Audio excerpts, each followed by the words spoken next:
हरे कृष्णा। आप सभी भक्तजनों का स्वागत है आज के सत्र में।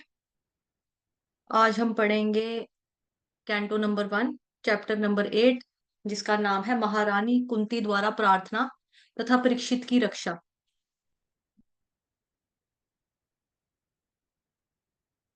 श्लोक संख्या 1, अनुवाद। सूत गोस्वामी ने कहा, तत्पश्चात पांडवगण अपने मृत परिजनों की इच्छा अनुसार उन्हें जल दान देने हेतु द्रौपदी सहित गंगा के तट पर गए। स्त्रियां आगे आगे चल रही थी।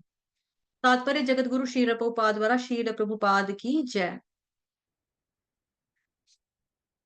आज तक हिंदू समाज में यह प्रथा चल रही है कि जब किसी परिवार में किसी व्यक्ति का निधन होता है, तो लोग गंगा नदी में या किसी अन्य पवित्र नदी में स्नान करते हैं। परिवार का प्रत्येक सदस्य दिवंगत आत्मा को एक लोटा गंगा जल अर्पण करता है और स्त्रियों को आगे करके सभी लोग एक जुलूस में चलते हैं। पांडवों ने भी 5000 वर्ष पूर्व इन्हीं नियमों का पालन किया था। पांडवों के ममेरे भाई होने के कारण भी भगवान श्री कृष्ण पारिवारिक सदस्यों में से एक थे। परंपरा के बारे में थोड़ा बताया है। दूसरा श्लोक, अनुवाद। उनके लिए शोक कर चुकने तथा पर्याप्त गंगा जल अर्पित कर चुकने के बाद उन सबों ने गंगा में स्नान किया, जिसका जल भगवान के चरण कमलों की धूली मिल जाने के कारण पवित्र हो गया। तो जैसा कि हम जानते हैं कि जो गंगा मैया वो कहाँ से निकली, साक्षात भगवान श्री कृष्ण के चरणों से निकली। ठीक है। और जो रीति रिवाज है वहां पे कृष्ण भगवान भी साथ में है। तो बता रहे हैं कि जब भगवान धरातल पे आते हैं, लीलाएं करते हैं, तो वो उन्हीं की तरह बिहेव करते हैं, आम नागरिक की तरह। जैसे मॉर्निंग में भी हम जो कथा पढ़ रहे थे भगवान जी के बाल्य बाल्य लीलाएं पढ़ रहे थे कृष्ण भगवान की, उसमें भी बता रहे थे ना कि भगवान बलराम और कृष्ण भगवान ने दोनों ने, जैसे आम बच्चे खेलते हैं, अ, खेलों का आनंद लेते हैं, क्रीड़ाएं करते हैं, वैसे ही वो दोनों भाई भी कर रहे थे। तो मतलब हमें सिखाने के लिए कि आपको भी परिवार के साथ बने रहना है, आपको भी परिवार के साथ खड़े रहना है। इस तरह से ये रीति रिवाज जो भी लिखे हैं, बताए हैं शास्त्रों में, उसका पालन करना चाहिए। वो भगवान होते हुए कर रहे हैं, तो हमें भी उनके माध्यम से वो सिखाते हैं, अपने माध्यम से, कि मैं भगवान होकर करता हूं, तो जो जनता है, बाकी जन सामान्य हम जैसे लोग, उनको भी करना है। अनुवाद नंबर 3। वही कुरुवंशियों के राजा महाराज युधिष्ठिर अपने छोटे भाइयों धृतराष्ट्र, गांधारी, कुंती तथा द्रौपदी सहित बैठ गए। वे सभी शोक से अत्यधिक पीड़ित थे। भगवान श्री कृष्ण भी वहां थे। अभी जो कुंती महारानी है ना, और वो क्या बताती हैं कि मतलब कि जब भगवान जी हमें दुख होते हैं ना, तो आप हमारा साथ कभी भी नहीं छोड़ते हैं। तो वो दुख ही मांगती हैं भगवान से कि सुख चाहे मत देना, दुख देना, क्योंकि दुखों में आप हमेशा हमारे साथ रहे हो, आप हमेशा खड़े रहे हो हमारे साथ। तो वही बताया जा रहा है यहाँ पे। तात्पर्य जगत गुरु शील प्रभुपाद द्वारा शील प्रभुपाद की जय। चूंकि कुरुक्षेत्र का युद्ध पारिवारिक सदस्यों के बीच ही हुआ था, अतएव इससे जो लोग प्रभावित हुए थे वे भी पारिवारिक सदस्य ही थे। यथा महाराज युधिष्ठिर तथा उनके भाई कुंती, द्रौपदी, सुभद्रा, धृतराष्ट्र, गंधारी और उनकी बहुएं इत्यादि। सारे मृत व्यक्ति किसी न किसी प्रकार से नातेदार थे। अतएव पारिवारिक शोक संयुक्त रूप में था। भगवान श्री कृष्ण भी पांडवों के ममेरे भाई थे और कुंती के भांजे तथा सुभद्रा के भाई थे। अतः भगवान की उन सबों के प्रति समान सहानुभूति थी, इसलिए वे समय अनुकूल उन सबको सांत्वना देने लगे। श्लोक संख्या 4, अनुवाद। सर्वशक्तिमान के कठोर नियमों तथा जीवों पर उनकी प्रतिक्रियाओं का दृष्टांत देते हुए भगवान श्री कृष्ण तथा सारे मुनियों ने समस्त स्तब्ध एवं शोकार्त जनों को ढांढस बताया बंधाया। तात्पर्य जगत गुरु शील प्रभुपाद द्वारा शील प्रभुपाद की जय। परमेश्वर के आदेशों के अधीन प्रकृति के कठोर नियम किसी जीव के द्वारा बदले नहीं जा सकते। सारे जीव निरंतर सर्वशक्तिमान भगवान के अधीन रहते हैं। भगवान ही सारे नियम और आदेश बनाते हैं, जिन्हें सामान्य रूप से धर्म कहते हैं। कोई भी व्यक्ति धार्मिक नियम नहीं बना सकता। भगवान के आदेशों का पालन करना ही प्रमाणिक धर्म है। भगवान के ये आदेश भगवत गीता में स्पष्ट रूप से घोषित किए गए हैं। प्रत्येक व्यक्ति को चाहिए कि वे केवल उन्हीं उनका या उनके नियमों का अनुसरण करे। इससे वह भौतिक और आध्यात्मिक दोनों प्रकार से सुखी रहेगा। जब तक हम भौतिक जगत में हैं, तब तक हमारा कर्तव्य है कि हम भगवान के आदेशों का पालन करें, और यदि भगवत कृपा से हम इस भौतिक संसार के बंधन से छूट जाएं, तो भी मुक्त अवस्था में हम भगवान की प्रेमामयी दिव्य सेवा कर सकते हैं। अपनी भौतिक अवस्था में आध्यात्मिक दृष्टि के भाव में ना तो हम अपने आप को देख पाते हैं, ना ही भगवान को। लेकिन जब तक भौतिक आसक्ति से मुक्त होकर अपने मूल आध्यात्मिक स्वरूप को प्राप्त करते हैं, तो हम अपने आप को तथा भगवान को साक्षात देख सकते हैं। अतः मुक्ति का अर्थ है जीवन की भौतिक अवधारणा को त्याग कर मूल आध्यात्मिक स्थिति को पुनः धारण करना। इस तरह यह मनुष्य जीवन विशेष रूप से अपने आप को इसी आध्यात्मिक स्वतंत्रता के योग्य बनाने के निमित्त है। दुर्भाग्यवश हम इस भ्रामक भौतिक शक्ति के वश में होकर कुछ वर्षों के क्षणिक जीवन को ही स्थायी मान बैठते हैं और इस तरह माया द्वारा उत्पन्न छद्म स्वरूप वाले तथा कथित देश, घर, भूमि, संतान, पत्नी, समुदाय, संपत्ति आदि के स्वामित्व से भ्रमित हो जाते हैं। इस तरह माया इस तरह माया कहाँ गया? इस तरह हम माया के इशारे पर इस छद्म स्वामित्व की रक्षा के लिए एक दूसरे से लड़ते रहते हैं। आध्यात्मिक ज्ञान के अनुशीलन द्वारा हम यह अनुभव कर सकते हैं कि हमें भौतिक साज सामान सामान से कुछ भी लेना देना नहीं है। ऐसा होने पर हम तुरंत भौतिक आसक्ति से मुक्त हो जाते हैं। इस संसार की भ्रांतियों का ऐसा स्पष्टीकरण भगवत भक्तों की संगति में तुरंत होता है, क्योंकि वे मोहग्रस्त हृदय के भीतर दिव्य ध्वनि को प्रविष्ट कराने में सक्षम होते हैं और इस तरह से मनुष्य को समस्त शोक तथा मोह मुक्त करवाने वाले होते हैं। संक्षेप में यह उन लोगों के लिए सांत्वना है जो जन्म, मृत्यु, जरा, व्याधि आदि के रूप में प्रकट होने वाले कठोर भौतिक नियमों के फलों से प्रभावित होते हैं। युद्ध से पीड़ित गुरुवंश के सदस्यों की मृत्यु की समस्या से शोकातुर थे और भगवान ने उनको ज्ञान के आधार पर ढांढस बंधाया। मम्मी के पास जाना तूने? हाँ, अभी जाना है, थोड़ी देर में आऊंगी। एक सेकंड रुकना। एक क्या डालूंगा? हरे कृष्णा। तो जैसे ऊपर यहाँ ये हमने ऑलरेडी पहले भी पढ़ा हुआ है, ठीक है। भक्ति सामने सिंधु में हमने पढ़ा हुआ है कि रस के बारे में पढ़ा था ना। वहां पे रस क्या होता है? रस होती है बेसिकली कि कई लोगों को ना रस मिलता है। कहाँ से रस मिलता है? कि परिवार के प्रति प्रेम करने से, राष्ट्र के प्रति प्रेम करने से, कोई पेट्रियोटिक बनता है ज्यादा, कोई मतलब देशभक्त हो गया, कोई माता पिता का भक्त हो गया, कोई बीवी का भक्त हो गया, इस तरह से। लेकिन सही रस जो होता है वो क्या होता है? रस का मतलब होता है कि जो चीज करके हमें आनंद की अनुभूति होती है, उस चीज को बोला जाता है रस। तो भक्ति रस जो होता है वो, उसमें क्या करता है? भक्त करता है भगवान कृष्ण की सेवा। उसको वो रस जो होता है भगवान कृष्ण की सेवा करके ही मिलता है। और जो रस होते हैं वो अलग अलग उसके नाम होते हैं, जैसे शांत रस है, दास्य रस है, सखा है, वात्सल्य है, माधुर्य रस है, इस तरह से। तो यहाँ पे यही बताया जा रहा है कि लोग क्या करते हैं, टेम्पररी सुख जो है, भौतिक शक्ति वाला जो है, जो भौतिक शक्ति के से वशीभूत हो जाते हैं, माया के अंडर आ जाते हैं। तो माया का मतलब हमने क्या पढ़ा था? जो नहीं है उसको समझना कि ये है, जो नहीं है उसको समझना ये है, बट वो वास्तव में होता नहीं है। तो ऐसे में व्यक्ति क्या करता है? अपने देश से प्यार करता है, शरीर से प्यार करता है, घर से, जमीन से, बच्चों से, पत्नी से, समुदाय से, संपत्ति से। इस तरह से वो लोग क्या हो जाते हैं? भ्रमित हो जाते हैं। और वो जो ये जो क्षणिक जीवन है, मतलब कि जो आया है वो जाएगा, आज नहीं तो कल सबका नंबर आएगा, किसी का पहले तो किसी का बाद में नंबर आएगा, लेकिन ये बात पक्की है कि नंबर जरूर आएगा। तो लोग समझते हैं कि क्षणिक जीवन है ना, बेसिकली ये मतलब कभी भी जा सकता है आपका, कभी भी मृत्यु हो सकती है। लेकिन लोग सोचते हैं कि हम जो है लिव लॉन्ग जीने वाले हैं, ये जो हम बना रहे हैं इसके ऊपर बैठ के हम देर तक ऐश मारेंगे, ये हमारा हमारा ही बन के रहेगा, बट कोई भी किसी का नहीं है। तो ऐसे लोगों को बेसिकली बोला गया है माया के द्वारा भ्रमित है और अपने आप को ये मानते हैं कि हम भोक्ता हैं किसी चीज के, देश के, घर के, भूमि के, संतान, पत्नी, हम भोगते हैं। लेकिन जबकि भगवान भगवत गीता के 5वें अध्याय के 29 नंबर के श्लोक में बताते ना, क्या श्लोक है? 5वें अध्याय का 29वां श्लोक। भोक्ताराम यज्ञ तपसाम स्वर्ग लोक महेश्वरम, की सभी चीजों के भोक्ता कौन है? एकमात्र भोक्ता सर्वलोक महेश्वरम कृष्ण भगवान, भगवान है। और जो आध्यात्मिक ज्ञान होता है उसमें हम क्या अनुभव कर सकते हैं कि हमारा भौतिक साज सामान से कुछ भी लेना देना नहीं है। सर्वोपाधि विनिर्मुक्तम तत्परत्वेन निर्मलम ऋषिकेन ऋषिकेश सेवनम भक्ति रुच्यते।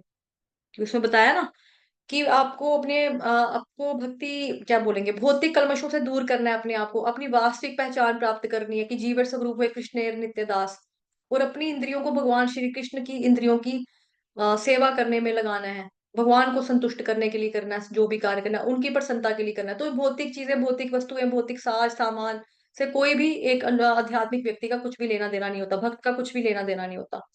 जब कोई व्यक्ति ऐसा हो जाता है ना, समझ जाता है, तो उसको जो भौतिक आसक्ति होती है ना, उससे वो फौरन मुक्त हो जाता है। लेकिन ये आपको मिलेगा कहाँ पे? भगवत भक्तों की संगति में ही ये आपको समझ में आएगा, अकेले में समझ में नहीं आता। अदरवाइज जो बाकी लोग होते हैं वो जहां पर जन्म जरा मृत्यु व्याधि के रोगों को फील भी करते हैं और शारीरिक कष्ट भी भोगते हैं, दुख भी भोगते हैं, फिर उसके बाद जब मृत्यु होती है उनके किसी परिजनों की, उससे बहुत ज्यादा उनको असर भी हो जाता है ना? जैसे समाज में देखा जाता है कि कई बारी न्यूज़पेपर में आप लोगों ने भी पढ़ा होगा, कोई 3-4 साल पहले की बात थी, एक फैमिली का एक मेंबर मरा, नेचुरल डेथ मरा, बीमार भी था, ओल्ड भी था, वो नेचुरल डेथ मरा, ठीक है? बाकी जो उसके घर के परिजन थे 4-5 लोग, उन्होंने आत्महत्या कर ली, सुसाइड कर ली। हाँ जी, आपने कुछ एक एक व्यक्ति जो था वो घर पे मतलब नेचुरल डेथ मरा, मौत अपनी, तो बाकियों ने 5 जनों ने उसके साथ सुसाइड कर ली कि हम इसके बिना जी नहीं सकते, हम इसके बिना रह ही नहीं सकते। तो उन्होंने अपने आप को मतलब मृत्यु के हवाले कर दिया। मतलब उनकी थी भी नहीं, अपनी मर्जी से जबरदस्ती ऐसा कर लिया। तो ऐसे लोग बेसिकली क्या होते हैं, शारीरिक शरीर से आसक्त होते हैं। तो इस तरह से होता है ऐसा। और एक बार आपको मैंने शायद पहले भी बताया था, अमिताभ बच्चन का शो नहीं आता वो कौन बनेगा करोड़पति, उसमें एक कपल आया हुआ था खेलने के लिए, मतलब एक वाइफ आई हुई थी, उसका हस्बैंड उसके साथ में आया हुआ था। और अमिताभ बच्चन ने जो फॉर्म शॉर्म भरते हैं, उनका रजिस्ट्रेशन फॉर्म जो होता है उसके ऊपर कुछ चीजें लिखी होती है ना, कुछ क्वेश्चंस होते हैं, उनके जवाब देने होते हैं। तो उसने पूछा था कि आप क्या चाहते हैं। उसने बोला था कि मैं ये चाहती हूँ कि मैं हूँ, मेरे हस्बैंड है और हमारे 2 बच्चे हैं। जब भी एक जने की मृत्यु हुई तो हमको चारों को इकट्ठे ही मृत्यु होनी चाहिए।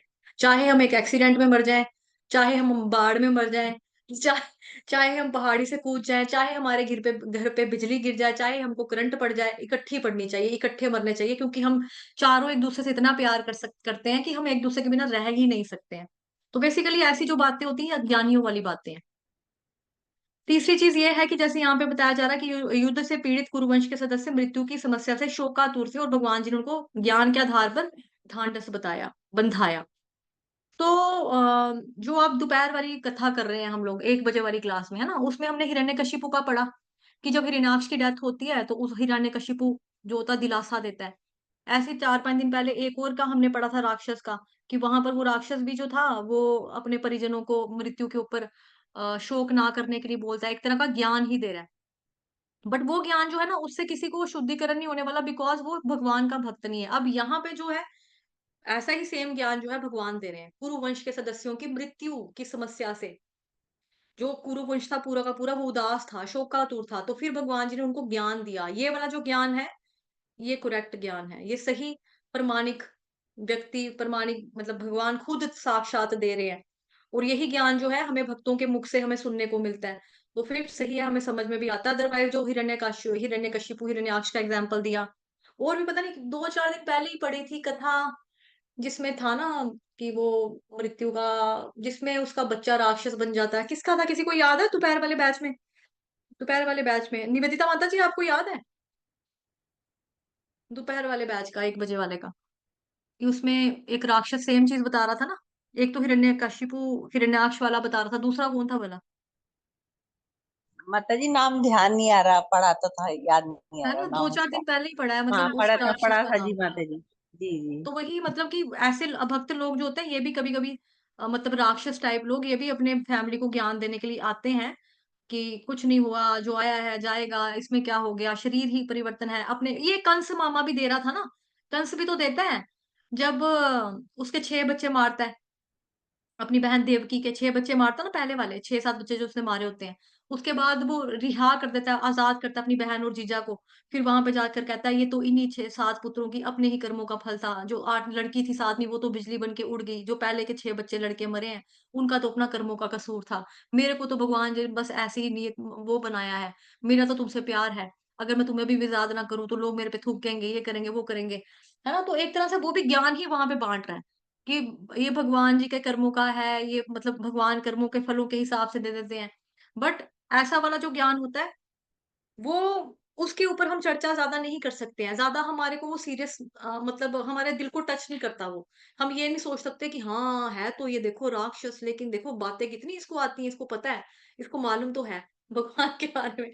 उधर से हमारा कुछ हृदय परिवर्तन होने वाला नहीं है, लेकिन यहाँ पे जो भगवान जी बता रहे हैं, उसके द्वारा ये चीज़ें जो है वो हमें क्लियर होएँगी। श्लोक संख्या 5 अनुवाद धूर्त दुर्योधन तथा उसके दल ने छल करके अजात शत्रु युधिष्ठिर का राज्य छीन लिया था। भगवत कृपा से वह फिर प्राप्त हो गया और जिन दुष्ट राजाओं ने दुर्योधन का साथ दिया था वे सब भगवान के द्वारा मार डाले गए।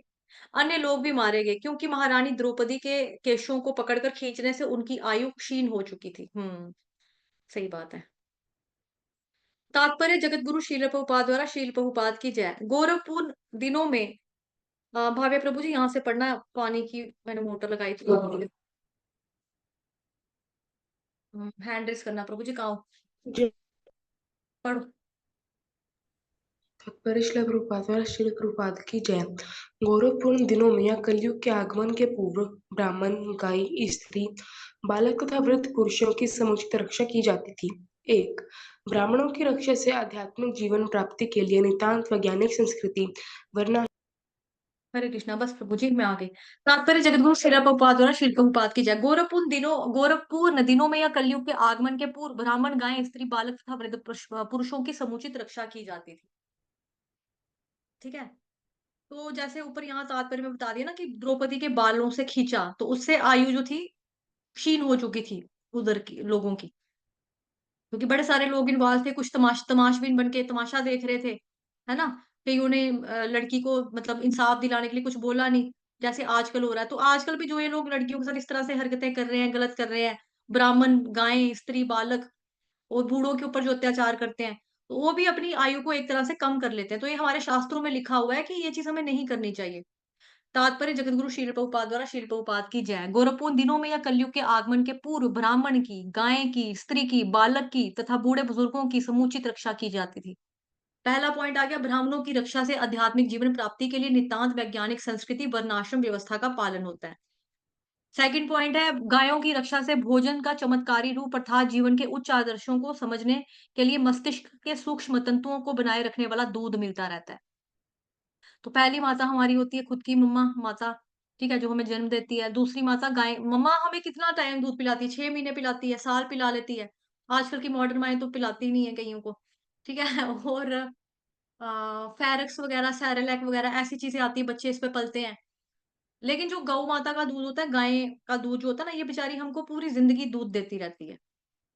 तो उस वे में देखा जाए तो हमारी अपनी माँ से ज़्यादा गाय हमें पाल रही, तो गाय का तो माँ का दर्जा है ही है। गुरु की जो पत्नी होती है, वो भी माता होती है, जो हमारी फीमेल टीचर होती है, वो भी हमारे लिए माता ही होती हैं। थर्ड पॉइंट आ गया स्त्रियों की रक्षा से समाज की शुचिता बनी रहती है। शुचिता का मतलब होता है पवित्रता।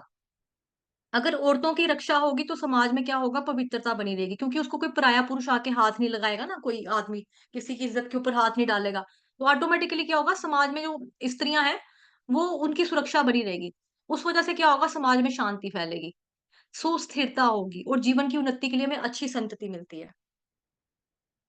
फोर्थ पॉइंट हो गया बच्चों की रक्षा से मनुष्य जीवन को सुनहरा अवसर प्राप्त होता है क्योंकि आज के बच्चे ही कल के भविष्य हैं, जिससे भव बंधन से मुक्ति का मार्ग प्रशस्त होता है। बालकों को ऐसी रक्षा उसके जन्म के दिन से ही गर्भाधान संस्कार नामक शुद्धिकरण की प्रक्रिया के द्वारा प्रारंभ हो जाती है। पांचवा पॉइंट आ गया वृद्धों की रक्षा से उन्हें मृत्यु के पश्चात श्रेष्ठतर जीवन की तैयारी करने का सुअवसर प्राप्त होता है। यह पूरा दृष्टिकोण ऐसे कारकों पर आधारित है जिनसे सफल मनुष्यता प्राप्त होती है।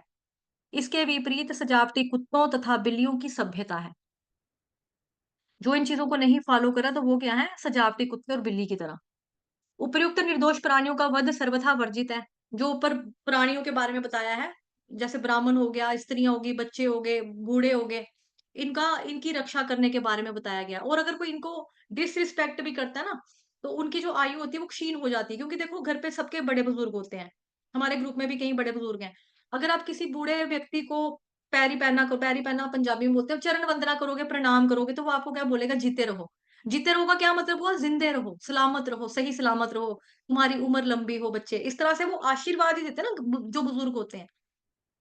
लेकिन अगर आप बूढ़ों को डिसरिस्पेक्ट करोगे, उनके मुँह से जा जाके मर जाके, इस तरह से निकलता है ना मतलब मुँह से चाहे वो भले ही ना बोले, लेकिन अंदर से तो ऐसी बददुआ निकलेगी ना उनके मन से कि कितने बदतमीज़ हैं ये लोग, कैसे हैं ये इस तरह से। तो कभी भी किसी बुजुर्ग का हमें अपमान नहीं करना चाहिए, स्त्री का अपमान नहीं करना चाहिए। उससे क्या होता है अपनी ही हमारी एज जो होती है वो कम होती है। कलयुग में इन जीवों को समुचित सुरक्षा नहीं हो पाती। कहाँ हो रही है? जो बूढ़े होते हैं उनको लोग वृद्धाश्रम में दाखिल करा देते हैं, जमा करा देते हैं कि जाओ वहाँ पे जाके रहो, है ना? और जो औरतें हैं, औरतों के साथ तो आपको पता ही है कि आदमी लोग तो औरतों को ऐसे देखते हैं जैसे कोई वस्तु है, मतलब कि और ऐसी वस्तु की जिसको देखते ही पागल हो जाएँगे। जैसे हम देख रहे हैं बांग्लादेश में क्या चीज़ हो रही है ना?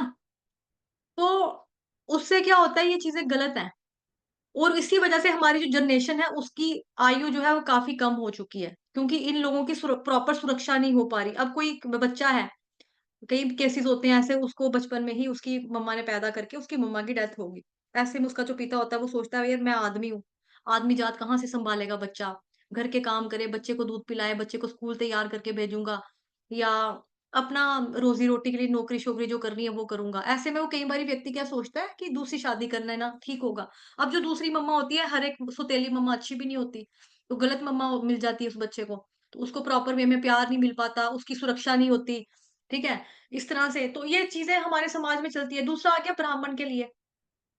अब जो असली ब्राह्मण भी होते हैं कई जो अच्छे वाले असली ब्राह्मण होते हैं ना, कई बारी उनको भी बुरे ब्राह्मण मतलब कि जो बंधु ब्राह्मण शब्द हमने कल पढ़ा था, ब्रह्म बंधु या ब्राह्मण बंधु शब्द जो पढ़ा कि मतलब कि जो जात का ब्राह्मण है, लेकिन नाम का ही ब्राह्मण है। उसके अंदर ब्राह्मणों वाला कोई गुण, कोई क्वालिटी है ही नहीं। तो ऐसे में जो अच्छे वाले ब्राह्मण हैं, अब जिन लोगों ने कहते हैं ना दूध का जला छाछ भी फूँक-फूँक के पीता है, उनको लगता है सारे सारे ही ब्राह्मण ऐसे होते होंगे, लेकिन सारे तो ऐसे नहीं होते, कोई-कोई तो अच्छा भी ब्राह्मण होता होगा ना। तो ऐसी वजह से हम अच्छे वाले ब्राह्मणों की भी निंदा कर देते हैं और हमें पता है सारे पंडित-पुंडित, बाबे-बूबे देख रखे हैं हमने। सब फ्रॉड-फ्रूड है और कुछ भी नहीं है, सबको पैसा इकट्ठा करना और कुछ भी नहीं है। सब ऐसे ही हैं। दिन में ये लोग कथा कर लेते हैं, रात को आके बीड़ियाँ पीते हैं, शराबे की बोतलें पी रहे होते हैं, मीट अंडे खा रहे होते हैं। देखा है यार हमने, सारे ही एक जैसे होते हैं। कौन कौन है दूध का धुला हुआ? कलयुग है यार। इस तरह से हम ब्राह्मणों का अपमान कर लेते हैं। लेकिन कई ब्राह्मण अच्छे भी होते हैं, ऐसा भी नहीं है। कई ब्राह्मण वास्तव में ब्राह्मण कहलाने लायक भी होते हैं, उनके कर्म अच्छे होते हैं, उनकी उनका आचरण अच्छा होता है, उन वो हमें सिखाते हैं। लेकिन लेकिन अब हमारा भी क्या हो गया कि सराउंडिंग ऐसी आगे-पीछे इतने लोगों को गलत देख चुके हैं कि हमारी भी फिर गलत धारणा बन चुकी होती है। जो अच्छा होता है, उसको भी मतलब सामना करना पड़ता है। भगवत गीता में कहा गया है कि जब समुचित सुरक्षा के अभाव में स्त्रियाँ उल्टा हो जाती हैं, तब उनसे अवांछित संतान उत्पन्न होती है, जिसे वर्ण शंकर कहते हैं। सती स्त्री का अपमान करने का अर्थ है अपनी आयु को खतरे में डालना, कि जो पत्नी जो है ना फेथफुल है अपने हस्बैंड के लिए, जो वफादार है, जो एक ही के लिए है, मतलब जो उसी को प्रेम करती है और समर्पण भी उसका एक ही अपने ही पति के लिए है सिर्फ। ऐसे में अगर कोई गलत इंसान ऐसी औरत के ऊपर हाथ डालेगा ना, तो अपनी आयु को खतरे में डालने के बराबर है। अपनी आयु को खतरे में डालने के बराबर। जैसे हम ये आपका धृतराष्ट्र महाराज जो हैं, उनकी जो वाइफ थी गांधारी माता, है ना? गांधारी माता के केस में देखते हैं कि उनका हस्बैंड धृतराष्ट्र राजा अंधा है, उसको दिखाई नहीं देता। उसने अपनी आँखों पे पट्टी बाँध ली। अब पट्टी उसने क्यों बाँधी कि भई मेरा पति जब देख नहीं सकता तो मैं इन चीज़ों को देख-दाख कर क्या करूँगी? मतलब मैं भी वही करूँगी। लेकिन उसकी आँखों पे पट्टी बंधने का एक ये चीज़ था कि भई अपने आप को वो अपने पति के प्रति कितनी ज़्यादा समर्पित है और पति के प्रति कितनी ज़्यादा वफ़ादार औरत है वो ये शो करती है। और वास्तव में वो होती भी है, अच्छी चरित्रवान वाली लेडी थी वो, ऐसा भी नहीं है कि मतलब ठीक है कि पार्टी अब उसने अपने बच्चे थे तो बच्चों की साइड तो होती है माँ या उसका हस्बैंड वैसा, तो वैसे तो चलो ठीक है, वो अलग बात होगी। लेकिन पतिव्रता स्त्री होने की वजह से ना उसके अंदर ना शक्तियाँ थी, शक्ति आ चुकी थी, शक्ति उत्पन्न कर ली हुई थी उसने। अपने पतिव्रता होने की वजह से ही उत्पन्न किया था, क्योंकि वो दुर्योधन को एक बार बुलाती है ना कि लड़ाई शुरू होने से पहले तू मेरे पास आना, नहा कर आ जाना और बिल्कुल नंगा आना, तूने कुछ भी नहीं पहना होना चाहिए। और वो क्यों कहती है? क्योंकि उसको वरदान मिल गया था कि जब भी तू अपनी इतने साल हो चुके तूने अपनी आँखों पे पट्टी बाँधी हुई है, जैसे ही तू अपनी आँख खोल के जिस चीज़ को देखेगी ना वो लोहे के समान हो जाएगी। तो वो अपने बच्चे को देखना चाहती थी दुर्योधन को कि ये लोहे के समान हो जाएगा, ये लड़ाई करने जाएगा युद्ध में, इसके ऊपर कोई भी अस्त्र-शस्त्र का प प्रहार जो होगा वो फेल हो जाएगा, कुछ भी इस पे वर्कआउट नहीं करेगा। तो फिर कृष्ण भगवान जो होते हैं वो उनको पता होता है, उनको तो सब कुछ पता है। तो कृष्ण भगवान कहते हैं, "अरे दुर्योधन कहाँ चला?" वो बोलता है, "कुछ नहीं, मैं तो ऐसे ही जा रहा हूँ। मुझे माता ने बुलाया, मैं अपनी माता के पास जा रहा हूँ।" कहते हैं, "दुर्योधन पहले तो बात और थी, पहले तुम छोटे बच्चे थे, माता के सामने कैसे भी जा सकते थे। अब तुम जवान हो, अब तुम बड़े हो, अब थोड़ा अच्छा लगता है तू इस तरह से जाता हुआ। तो कम से कम तू अपने जो प्राइवेट पार्ट्स हैं उनको तो ढक ले। तो दुर्योधन कहता है, हाँ, आप ठीक कह रहे हो। तो वो दुर्योधन को पत्ते बाँधने के लिए बोल देता है अपने पार्ट्स पर। तो पत्ते बाँधने के लिए कहता है, तो जब उसकी मदर उसको देखती है दुर्योधन को, पूरे शरीर के ऊपर नज़र फेरती है, उसने बोला, "दुर्योधन, ये तुमने क्या कर लिया? इसको क्यों किया तुमने?" तो फिर उसको समझ तो देर नहीं लगती, अच्छा मुझे कृष्ण भगवान जी ने एक तरह से छल लिया, मतलब मेरे को ठग लिया, भगवान को पता होगा। तो फिर जब उसकी लड़ाई होती है वहाँ पे, जब वो मारा जाता है, तो भगवान इशारा करता है कि जैसे घास के तिनके को ऐसे चीरते हैं, ऐसे करके इसकी थाइस को चीर, इसकी जान यहीं से निकलेगी, ऊपर से इसने मरना नहीं है। क्योंकि उसकी मदर जो थी सती वो थी पवित्र लेडी थी, अपने पति के प्रति इतनी वफ़ादार थी कि उसको वरदान मिल गया था कि आप जिसको देखोगे ना अपनी आँखों की पट्टी खोलने के बाद, वो पत्थर वो मतलब वज्र के समान, लोहे के समान उसका हो जाएगा। इस तरह से जो स्त्रियाँ होती हैं, जो पति के प्रति वफ़ादार होती हैं बहुत ज़्यादा, उनको तो टोटली हाथ डालना, उनकी तरफ देखना भी नहीं चाहिए, उनकी तरफ देखना भी नहीं चाहिए। लेकिन आजकल लोगों को नहीं पता होता कि कौन कितना ज़्यादा वफ़ादार है, कौन कितना ज़्यादा गद्दार है, और लोगों को लगता है कि बस लड़की है तो बस टूट पड़ो इसके ऊपर। तो उसकी वज़ह से ही जो संसार में हम देखते हैं कि हम लोग तो उसका नाम क्या बोल देते हैं, हालाँकि इतना ज़्यादा अभी नहीं आया है। हम लोग फिर भी उसका नाम देते हैं, घोर कलयुग आ गया, घोर कलयुग आ गया। बट अभी ये घोर कलयुग नहीं आ रहा, क्योंकि घोर कलयुग में भी लोग जो है ना चैंटिंग काफ़ी-काफ़ी करते हैं। अभी भी जब घोर कलयुग आएगा ना, उसमें भगवान जी का नाम लेने वाला ना इक्का-दुक्का लोग ही बचेगा। इतने लोग नहीं है, जैसे इस्कॉन डिवोटीज़ हम देखते हैं, इस्कॉन में कितने सारे फॉलोअर्स हैं। और भी जो इस्कॉन के साथ नहीं भी जुड़े हैं, उसके अलावा भी बड़ी सारी संस्थाएँ हैं। बड़े सारे प्रामाणिक संप्रदाय हैं, 4 है ना? उसके अलावा जो प्रामाणिक संप्रदाय नहीं भी हैं, लेकिन वो भगवान की भक्ति के बारे में बात करते हैं। राम शरणम आश्रम हो गया आपका, भगवान की भक्ति के बारे में, भगवान राम के बारे में करते हैं। कुछ कथाएँ वगैरह चलती हैं। लोग अच्छी खासी भीड़ वाली मात्रा में जाते हैं, पहुँचते हैं वहाँ पे कथाएँ श्रवण करने के लिए। तो यहाँ पे इस युग में अभी श्रवण भी हो रहा है, भगवान जी के पवित्र नामों का जप भी हो रहा है, बुक रीडिंग भी चल रही है। इस युग को भी हम घोर कलयुग नहीं कह सकते। कलयुग है, लेकिन घोर कलयुग नहीं अभी है, क्योंकि इसमें लोग भगवान का नाम ले रहे हैं। तो अवांछित संतान यानी कि वर्ण शंकर के बारे में हमने भगवद गीता के पहले अध्याय में भी पढ़ा था, है ना? कि अगर स्त्रियाँ जो हैं, उनको अगर सिक्योरिटी नहीं मिलेगी, सुरक्षा उनकी नहीं होगी, तो कोई भी आकर उनकी इज़्ज़त के ऊपर हाथ डालेगा और ज़बरदस्ती करेगा उनके साथ, है ना? तो क्या होगा फिर, जो बच्चियों को मिक्स ब्रीड पैदा हो जाएँगे। मदर तो उनकी वही होगी, लेकिन फादर जो होगा वो कोई गुंडा गुंडा वगैरह होगा, तो उसको बोला जाता है वर्ण शंकर। तो इस तरह से अगर किसी स्त्री का अपमान कोई करता है तो अपनी आयु को खतरे में डालता है। दुर्योधन के भाई दुशासन ने आदर्श सती नारी द्रौपदी का अपमान किया था। दुशासन ने भी बोला था ना ऐसे, बदतमीज़ी की थी उसने भी। तो अतएव इन दुष्टों को तो असमय मरना पड़ा, मतलब जवान थे, है ना? लेकिन फिर भी इनको मरना पड़ा। ये हैं भगवान के कुछ कठोर नियम जिनका वर्णन ऊपर हुआ है। अदरवाइज़ द्वापर युग में मेरे ख्याल से 10,000 साल की एज होती थी। राम भगवान के समय पे था ना, एक 1 लाख नहीं, 1 लाख 10 लाख, किसी को याद है ये कितने एज एज का, कि कौन से युग में कितनी उम्र होती है? कोई बता सकता है? मेरे को भूल रहा है। 1 लाख थी माता जी त्रेता युग में। राम भगवान के समय पे तो 1 लाख थी। जी द्वापर युग में जी। कितना था फिर कृष्ण द्वापर भगवान में की? 1,000 हो गई। हाँ, 1000 था। और अब कलयुग में 100 वर्ष हो गई है। हाँ, कलयुग में 100 वर्ष थी। ठीक है?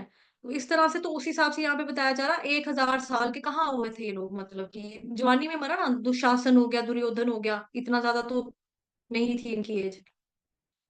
फिर उसके बाद है श्लोक संख्या 6, अनुवाद। भगवान श्री कृष्ण ने महाराज युधिष्ठिर से 3 श्रेष्ठ अश्वमेध यज्ञ संपन्न करवाए और इस तरह उनकी पवित्र ख्याति 100 यज्ञ करने वाले इंद्र की तरह सर्व दिशाओं में फैल गई।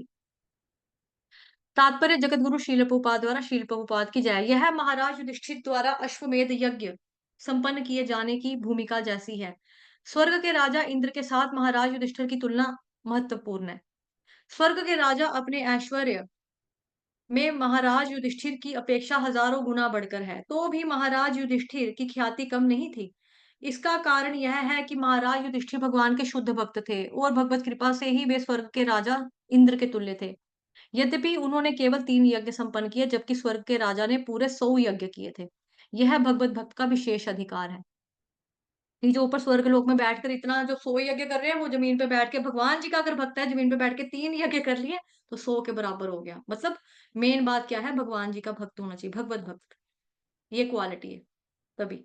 भगवान सब ऊपर संभाव रखते हैं, लेकिन भगवत भक्त अधिक महिमावान होता है। अब जैसे एक पिता है, पिता के लिए सारे बच्चे बराबर हैं।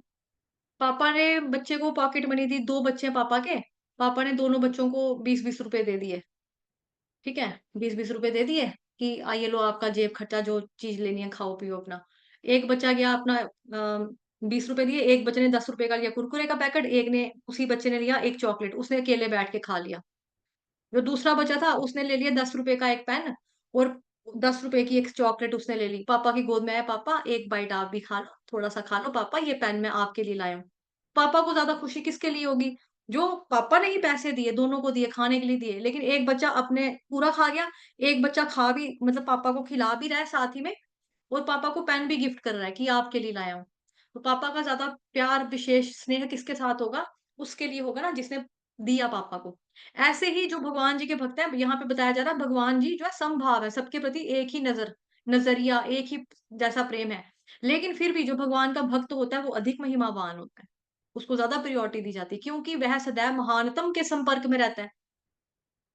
सूर्य की किरणें समान रूप से विपरीत होती हैं, तो भी कुछ ऐसे स्थान रह जाते हैं जहाँ पर सदैव अंधेरा रहता है। यह सूर्य की वजह से नहीं है, पितु ग्राह्यता की कमी के कारण है। इसी प्रकार जो भगवान के शत प्रतिशत भक्त हैं, उन्हें भगवान की पूर्ण कृपा प्राप्त होती है, यद्यपि जो सर्वत्र सदैव भगवान सॉरी समान रूप से वितरित होती है। श्लोक संख्या 8। फिर भी भगवान श्री कृष्ण ने सात्यकी और उद्धव के साथ प्रस्थान करने के लिए तैयारी की। उन्होंने शील, व्यासदेव आदि ब्राह्मणों से पूजित होने के बाद पांडु पुत्रों को आमंत्रित किया। भगवान ने सभी का समुचित अभिवादन किया। तात्पर्य जगतगुरु शील प्रभुपाद द्वारा शील प्रभुपाद की जय। क्षत्रिय होने के कारण श्री कृष्ण ब्राह्मणों द्वारा पूजनीय नहीं थे, लेकिन वहां पर उपस्थित शील, व्यासदेव आदि सारे ब्राह्मण उन्हें भगवान के रूप में मानते थे। अतएव इन सबों ने उनकी पूजा की। भगवान ने इस सामाजिक व्यवस्था के सम्मानार्थ अभिवादन किया कि क्षत्रिय को ब्राह्मणों के आदेशों के प्रति आज्ञाकारी होना चाहिए। यद्यपि श्री कृष्ण को सदैव सभी ओर से परमेश्वर को मिलने वाला सम्मान प्राप्त होता रहता था, लेकिन भगवान कभी भी समाज के चारों आश्रमों की प्रथाओं से रंच मात्र भी विचलित नहीं होते। भगवान ने प्रयोजनवश इन सामाजिक प्रथाओं को संपन्न किया, जिससे भविष्य में अन्य लोग उनका अनुसरण करते रहे। ये छोटा ही पढ़ लेते हैं, फिर मुझे जाना भी है ना आज। श्लोक संख्या 8 अनुवाद। ज्यों ही वे द्वारका प्रस्थान के लिए रथ पर सवार हुए, त्यों ही उन्होंने भयभीत उत्तरा को तेजी से उनकी ओर आते हुए देखा। उत्तरा कौन है? अभिमन्यु की wife, pregnant wife basically. Parikshit Maharaj की जो गर्भ में परीक्षित महाराज थे, उनकी रक्षा के लिए वो अब आई है यहाँ पर कृष्ण भगवान जी से हेल्प मांगने के लिए। ठीक है? अभिमन्यु कौन? अर्जुन का जो पुत्र जिसको चक्रव्यूह में मारा गया था ना, जो जवान सा लड़का था। अभी कम ही एज थी उसकी। तो वो उसकी डेथ हो जाती है। फिर जो हमने पिछले वाले चैप्टर में पढ़ा, पिछले चैप्टर में हमने पढ़ा था गुरु द्रोणाचार्य का जो पुत्र अश्वत्थामा है, उसको दंड किस तरह से। तो फिर उसी ने ब्रह्मास्त्र छोड़ा था। तो उसके लिए फिर वो जो भयभीत होती है, उत्तरा जो होती है, डरी हुई होती है, वो तेजी से आती है उनकी तरफ।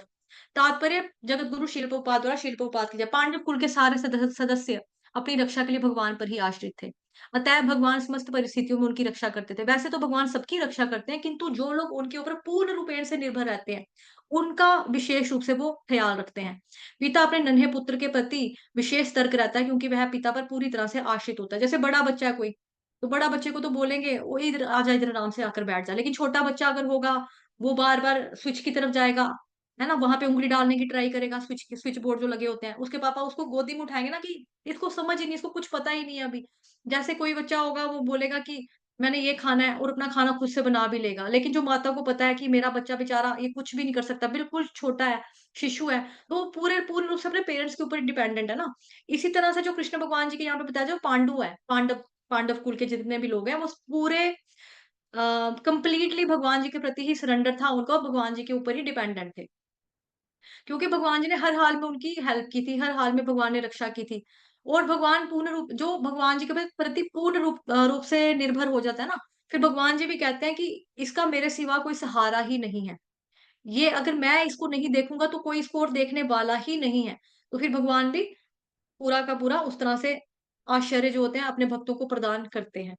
वो आता है भी ना भजन हिजोला नवयोगेंद्र स्वामी जी महाराज जी का, मेरा कोई ना सहारा बिन तेरे नंदलाल सावरिया मेरे। तो भगवान जी के अलावा कोई भी किसी का सहारा नहीं है, बट सरेंडर का फ़र्क होता है, हम लोगों का सरेंडर बेसिकली कम है ना, तो हम लोग अपनी ही उससे करते हैं कि हम पहले खुद से कर लें। आई थिंक इसका तात्पर्य 1 मिनट देखने दो कितना है। ये भी पढ़ लेते हैं। श्लोक संख्या 9। उत्तरा ने कहा, हे देवाधिदेव, हे ब्रह्मांड के स्वामी, आप सबसे महान योगी हैं। कृपया करके मेरी रक्षा कीजिए, क्योंकि इस द्वैतपूर्ण जगत में मुझे मृत्यु पाश से बचाने वाला आपके अलावा और कोई नहीं है। तात्पर्य जगतगुरु शील प्रभुपाद द्वारा शील प्रभुपाद की जाइए है। भौतिक जगत द्वैतपूर्ण है, जबकि परम धाम एक रूप है। द्वैतपूर्ण जगत पदार्थ तथा आत्मा से निर्मित है, जबकि परम जगत पूर्ण आत्मा से रूप से आत्मा है, जिसमें भौतिक गुणों का लेश मात्र भी नहीं पाया जाता। इस द्वैतपूर्ण जगत में प्रत्येक व्यक्ति झूठे ही जगत का स्वामी बनने का प्रयास करता है, जबकि परम जगत में भगवान ही परम प्रधान है और अन्य सभी उनके अनन्य सेवक हैं। द्वैतपूर्ण जगत में प्रत्येक व्यक्ति अन्य सबों से ईर्ष्या करता है और पदार्थ तथा आत्मा के द्वैत अस्तित्व के कारण मृत्यु अपरिहार्य है।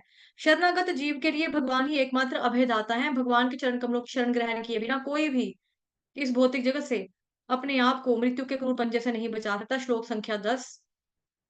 ठीक है, 10 तक पढ़ेंगे, ठीक है। अनुवाद। हे प्रभु, आप सर्वशक्तिमान हैं।